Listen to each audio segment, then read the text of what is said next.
anak-anak semuanya, sebelum kita masuk ke materi pembelajaran pada hari ini, Ibu mau tanya dulu nih, siapa yang pernah membaca majalah atau koran? Saya, Bu.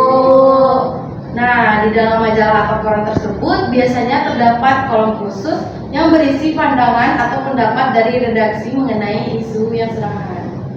Ada yang tahu apa namanya? Silakan kami. Itu namanya editorial atau tajuk rencana, Bu. Nah, benar. Biasa disebut dengan editorial atau tajuk rencana. Jadi, pelajaran kita pada hari ini yaitu mengenai teks editorial. Apakah ada yang tahu apa itu teks editorial? Silakan kami. Teks editorial itu teks opini yang ada di sebuah media. Seperti yang sudah dikatakan Fahmi, bahwasanya teks editorial adalah teks yang digunakan dalam media massa untuk menyampaikan pendapat redaksi mengenai suatu peristiwa yang aktual. Apakah ada dari anak-anak semuanya tahu peristiwa aktual apa yang terjadi pada saat ini? Silakan Mati. Tentang kenaikan BBM, Bu. Nah, benar. Selain contoh dari Melati, Ibu juga menyediakan contoh dari teks editorial mengenai tawuran antar pelajar. Seperti yang terdapat di papan tulis, silahkan scan terlebih dahulu. Kalian melihat contoh yang sudah Ibu berikan tadi, perlu kalian ketahui bahwasanya struktur utama dalam teks editorial ini ada 3. Yang pertama yaitu pengenalan isu.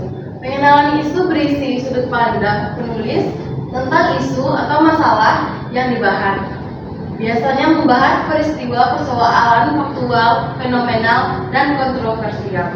Ada yang tahu terdapat dalam paragraf manakah struktur pengenalan isu ini dalam contoh yang telah Ibu berikan tadi? Saya, Bu. Silakan Mati. Terdapat pada paragraf pertama, Bu.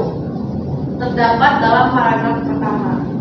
Nah, benar sekali yang sudah dikatakan oleh Melati tadi bahwasanya struktur pengenalan isu terdapat dalam paragraf pertama. Struktur yang kedua yaitu argumentasi. Argumentasi merupakan bagian inti dari teks editorial dan merupakan tanggapan redaksi terhadap isu yang telah diperkenalkan. Penulis memberikan alasan dan bukti untuk mendukung pendapatnya dalam struktur ini. Setelah Ibu menjelaskan mengenai argumentasi ini, pada bagian manakah yang menunjukkan struktur argumentasi ini? Apakah ada yang tahu? Silakan Fahmi. Pada paragraf kedua, 3, dan 4. Pada paragraf Kedua, 3, dan 4. Nah, benar sekali. Benar sekali. Dalam paragraf ini saya memberikan argumentasi dengan data dan fakta mengenai tawuran pelajar. Struktur yang ketiga dari teks editorial ini yaitu penegasan ulang pendapat, yang mana mengulangi pendapatnya untuk memperkuat argumen.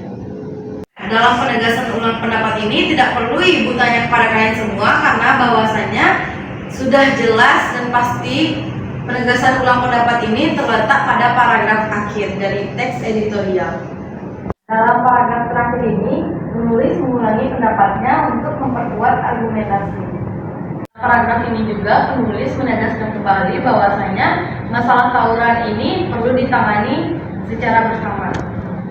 Kita belajar mengenai struktur dari teks editorial. Selanjutnya yaitu kaidah kebahasaan dari teks editorial ini. Di dalam kaidah kebahasaan teks editorial ini terdapat 3 kaidah kebahasaan. Yang pertama yaitu penggunaan kalimat retoris. Yang kedua menggunakan kata populer dan yang ketiga konjungsi. Kaidah kebahasaan yang pertama yaitu penggunaan kalimat retoris. Pertanyaan retoris ditujukan untuk pembaca agar merenungkan masalah yang dipertanyakan tersebut. Nah, kaidah kebahasaan yang pertama yaitu penggunaan kalimat retoris. Kalimat retoris ini adalah kalimat tanya yang tidak ditujukan untuk mendapatkan jawaban. Jadi pertanyaan itu hanya ditujukan agar pembaca merenungkan masalah yang dipertanyakan itu. Contohnya, bagaimana bisa pelajar yang seharusnya menjadi generasi penerus bangsa terlibat dalam aksi brutal. Bahasan yang kedua dari teks editorial ini yaitu penggunaan kata populer. Kata populer ini maksudnya kata-kata yang orang banyak ketahui dan juga yang sering didengar. Jadi dalam teks editorial ini jangan pula kalian menggunakan kata-kata yang orang jarang tahu. Nanti sulit bagi orang untuk memahaminya. Contohnya dalam teks editorial yang sudah Ibu berikan tadi terdapat dalam paragraf, namun sayangnya banyak sekolah yang masih fokus pada pencapaian akademis semata dan mengabaikan pendidikan karakter. Padahal karakter yang baik merupakan fondasi utama untuk menciptakan generasi yang beretika dan bertanggung jawab. Paham sampai di sini? Paham, Bu. Sudah cukup paham, mari kita simpulkan pembelajaran kita pada hari ini.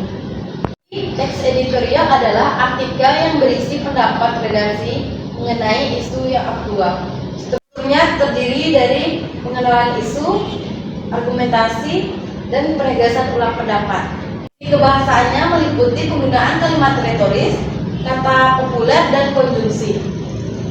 Ada pertanyaan terakhir sebelum Ibu tutup? Tidak, Bu.